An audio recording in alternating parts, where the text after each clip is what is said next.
Hi friends, welcome back to my channel. ముందుగా అయితే అందరికి నమస్కారం అండి. ఆంధ్రప్రదేశ్ నుంచి ఒక లేటెస్ట్ అప్డేట్ అయితే రావడం జరిగిందండి. సో జూన్ 12వ తేదీన 3,00,000 గృహాల పంపిణీ చేస్తున్నట్లయితే సమాచారం రావడం జరిగిందండి. సో సామూహ్య గృహప్రవేశాలకు కార్యాచరణలు చేస్తున్నట్లయితే సమాచారం రావడం జరిగింది. సో దీనికి సంబంధించి సీఎం చంద్రబాబు నాయుడు గారు అలానే నారా లోకేష్ గారు అయితే స్పందించడం జరిగిందండి.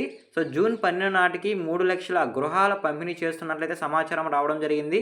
సో నేను దీనికి సంబంధించి మీకు వన్ బై వన్ అయితే ఈ వీడియో క్లారిటీగా అయితే ఎక్స్ప్లెయిన్ చేస్తానండి. అందుకంటే ముందు మన ఛానల్ ఎవరైనా ఫస్ట్ టైం కనుక విజిట్ చేస్తుంటే ఛానల్ చూసి కంటెంట్ నచ్చినట్లయితే ప్లీజ్ సబ్స్క్రైబ్ చేసి మాకు సపోర్ట్ చేయండి. ఆంధ్రప్రదేశ్ నుంచి లేటెస్ట్ అప్డేట్స్ మీరు మిస్ అవ్వకుండా ఉండాలంటే మన ఛానల్ని రెగ్యులర్గా ఫాలో చేయండి, సబ్స్క్రైబ్ అని చేసుకోనండి. సో ఇక లేట్ చేయకుండా అయితే డైరెక్ట్గా అయితే వీడియోలోకి వెళ్ళిపోదామండి. సో ముందుగా మీరు స్క్రీన్ పైన చూసుకున్నట్లయితే నిన్నటి రోజున అయితే పత్రికా ప్రకటన ద్వారా అయితే ఈ ఆర్టికల్ అయితే మనకి పబ్లిష్ చేయడం జరిగిందండి రాష్ట్ర ప్రభుత్వం అయితే. సో కాకపోతే నేను ఈరోజు వీడియో అనేది చేస్తున్నాను మీకు. సో ముందుగా చూసుకున్నట్లయితే రాష్ట్ర ప్రభుత్వం ముమ్మూర కసరత్తు అనేది చేస్తుందండి గృహ ప్రవేశాల కొరకైతే. సో ఇప్పటికే 1.95 లక్షల గృహ నిర్మాణం పూర్తి, అలానే వివిధ దశల్లో 1.5 లక్షల ఇళ్ల నిర్మాణాలు పనులు అనేవి జరుగుతున్నట్లయితే మనకి సమాచారం రావడం జరిగిందండి. పని చేయాలని సిబ్బందికి ఫోకస్ నోటీసులు అనేది పంపిణీ చేయడం జరిగింది. సో దానికి సంబంధించి తాళాలు కూడా త్వరలోనే ఇవ్వబోతున్నట్లయితే సమాచారం రావడం జరిగిందండి. సో ఇల్లు కట్టించి వాళ్ళ చేతులకు తాళాలు అనేవి సీఎం చంద్రబాబు నాయుడు గారు కానీ లేదా నారా లోకేష్ గారు కానీ ఇస్తున్నట్లయితే సమాచారం రావడం జరిగింది. సో ముందుగా స్క్రీన్ పైన చూసుకున్నట్లయితే రాష్ట్ర వ్యాప్తంగా జూన్ 10 నాటికి 3,00,000 ఇల్లు నిర్మాణాలు పూర్తి చేయాలని ప్రభుత్వం టార్గెట్ విధించింది. కూటమి ప్రభుత్వం ఏర్పడిన ఏడాది పూర్తయిన నేపథ్యంలో జూన్ 12న ఒకేసారి అన్ని గృహాలను ప్రారంభించి లబ్ధిదారులకు తాళం చెవులు అందించే దిశగా అయితే ప్రణాళికలను అయితే రూపొందించుతుందని అయితే మనకి సమాచారం అయితే రావడం జరిగిందండి.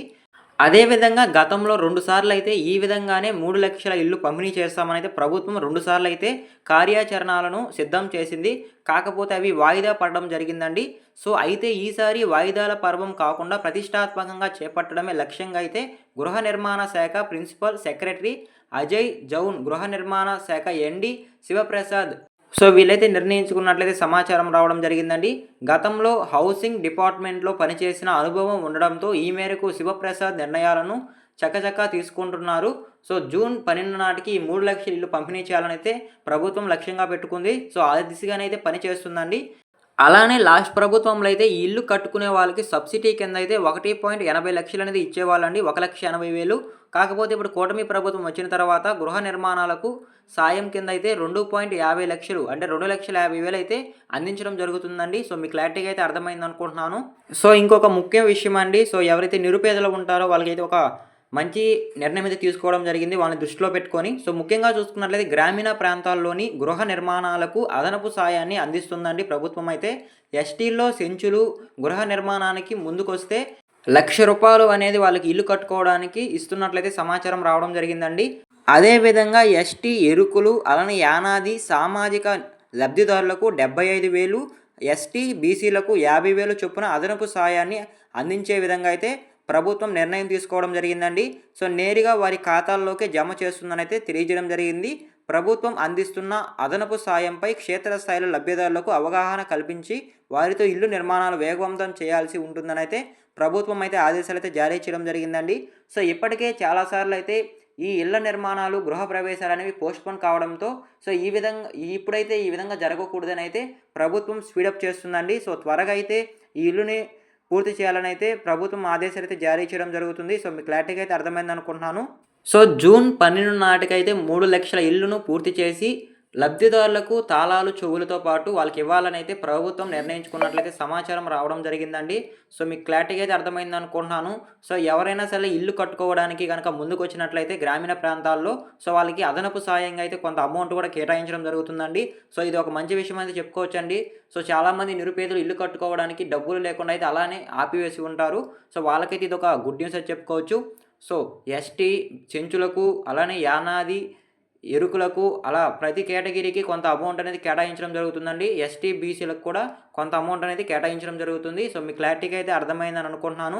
సో అదేవిధంగా అయితే నారా లోకేష్ గారు అయితే ఒక జిల్లాకు సంబంధించి ఒక లిస్ట్ అనేది విడుదల చేయడం జరిగిందండి. అది నేను మీకు ఇప్పుడు స్క్రీన్ పైన చూపిస్తాను, ఒకసారి చూడండి.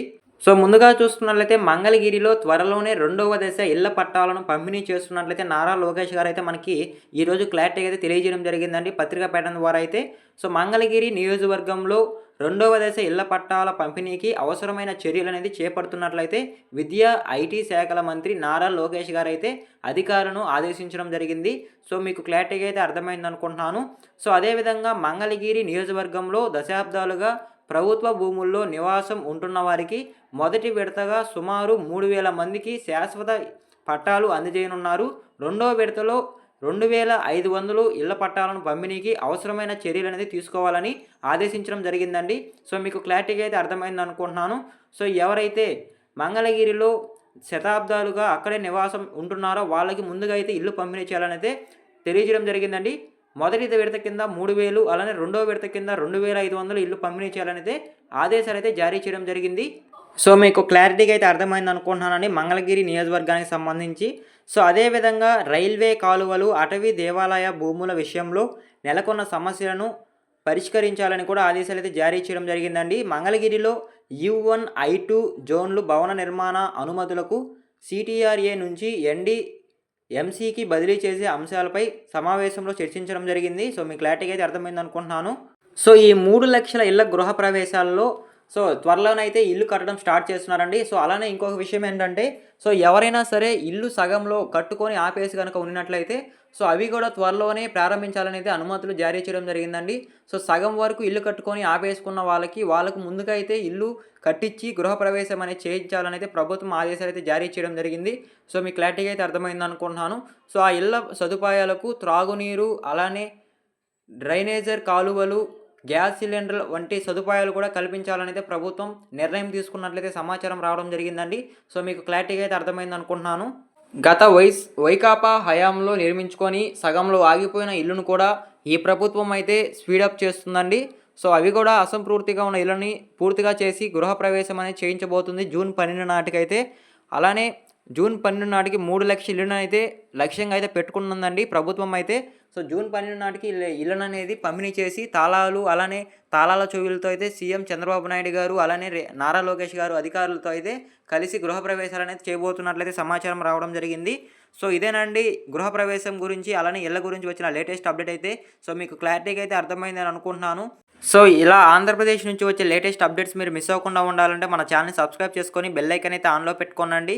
సో మనం పెట్టే వీడియోస్ మీరు మిస్ అవ్వకుండా ఉండాలంటే బెల్ ఐకాన్ అయితే ఆన్ చేసుకుంటే మీరు నోటిఫికేషన్స్తో వీడియోస్ అనేవి రావడం జరుగుతుంది. అప్పుడు మీరు ఇన్ఫర్మేషన్ అనేది తెలుసుకోవడానికి అయితే అవకాశం ఉంటుందండి. సో వీడియో ఎన్ని వచ్చుంటే థ్యాంక్ యూ ఫర్ వాచింగ్ అండి. వీడియో లైక్ చేయండి. మీరు లైక్ చేయడం ద్వారా ఈ వీడియో మరికొందరు రికమెండ్ అయ్యే అవకాశం ఉంది. సో మరొక ఇంట్రెస్టింగ్ వీడియోతో మీ ముందుకు వస్తాను. అంతవరకు జై హింద్.